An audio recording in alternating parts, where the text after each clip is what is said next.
I'm Vanya, I'm 21 years old and I'm a pastry chef. This video is for all of my followers who've been flooding my DMs about my experiences, how I became a pastry chef, and everything in between. Hopefully this video answers all of the questions you've had about my journey. I'm originally from India and I moved to Australia in 2019. Pastry is something I could do for hours without getting tired. I could work 12-hour shifts, go home exhausted, wake up the next day and do it happily all over again. It's something that has never felt like work to me. So this is where it all began. I think I've always been passionate about pastry for as long as I can remember.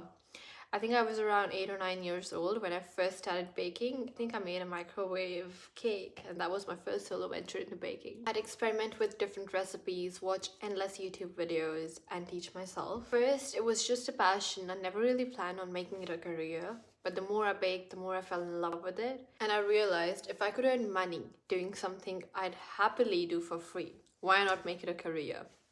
I took up food and hospitality in high school. That was my first proper step into this field. But I also entered a few competitions, didn't win any, but that just made me want it even more. Straight after I graduated, I enrolled at Le Cordon Bleu, LCB, Adelaide. I truly believe it's the best pastry school you could attend or best school for culinary arts you could go to.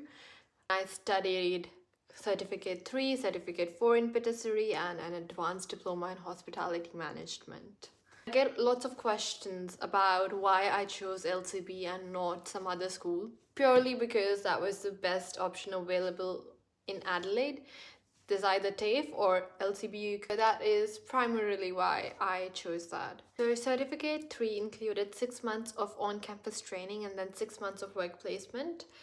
We learned all of the basic French techniques, everything from choux pastry, tarts, breads and viennoiserie like baguettes, fougasse, croissants, danishes, everything you could possibly think of, even brioche. And then also fine dining plating. Overall, it was a really well-rounded course. Then came Cert 4, where things got more advanced, where we focused on chocolate showpieces, sugar showpieces, bonbons, high tea service, and a lot more of the refined techniques. I'll be honest, chocolate and sugar work was something that scared me at first. I failed a lot of times. But honestly, the more I did it, the more I realized it's not that technical. All it takes is a little bit of practice and lots of patience. So that was again 6 months. Then I moved on to another 6 months of advanced diploma in hospitality management. And like if you want to manage a workplace, that's what you would want to go for. It mostly just focused on the business side of hospitality. Everything from human resource management, marketing, finance, restaurant operations, leadership, budgeting. It did give me a 360-degree view of the industry. It was not about how to make beautiful desserts, but more about how to make your business successful. And at the end of it, we had to present a business plan, a presentation, and we had to pitch it to the investors, which was very fun. And we designed all the menus for that. We designed our workplace as well. I really enjoyed the theory bit of it. So my first job was where I did my work placement, and it was a patisserie in Adelaide. So it was a wholesale production kitchen, and they had their own little cafe on the side as well, but they used to supply to different cafes and restaurants around Adelaide. They used to do lots of cheesecakes, tarts, orange cakes, Monte Carlos, melting moments, and some gateaus as well. It wasn't really fulfilling for me, but it was the first step. Still, I knew that I wanted something more artistic, more detailed, something that's closer to my dream of fine pastry.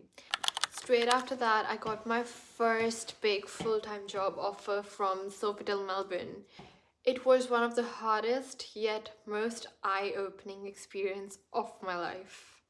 I worked across different sections, high tea service, banquets and events, just the production in general, and number 35 restaurant, which was a fine dining restaurant. So in production, we handled massive volumes of desserts daily. Portions had to go out, including cakes, tarts, and pastries for the buffet events. It gave me a whole new appreciation for structure, teamwork, and speed. But that's when I realized that for me personally, I would prefer quality over quantity. You lose that quality when you're producing like thousands of things. High teas were beautiful but very repetitive.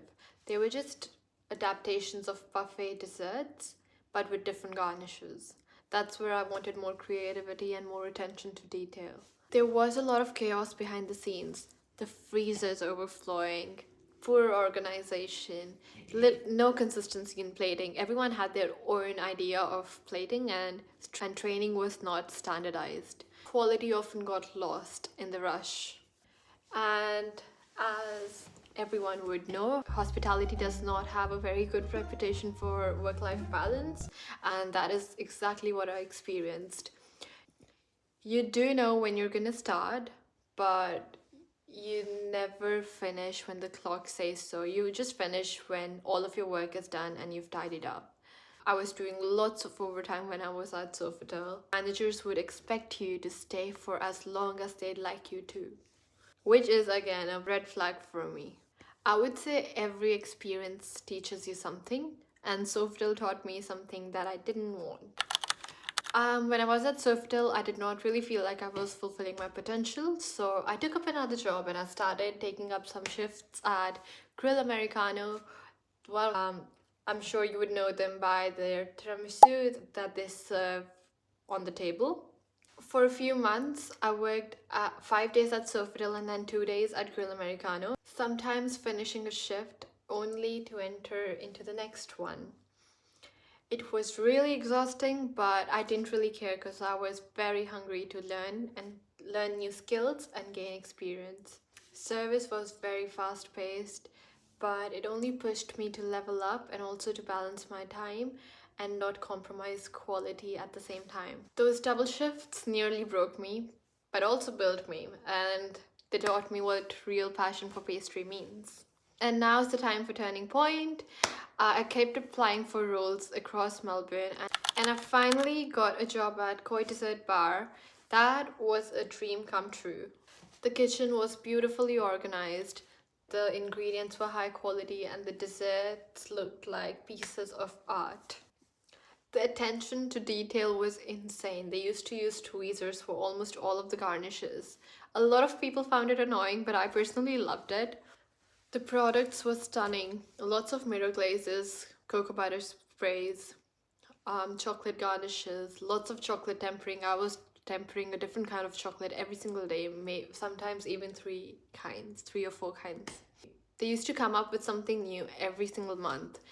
They would produce new desserts for Valentine's Day, Chinese New Year, Easter, or they would just come up with something for 2 weeks.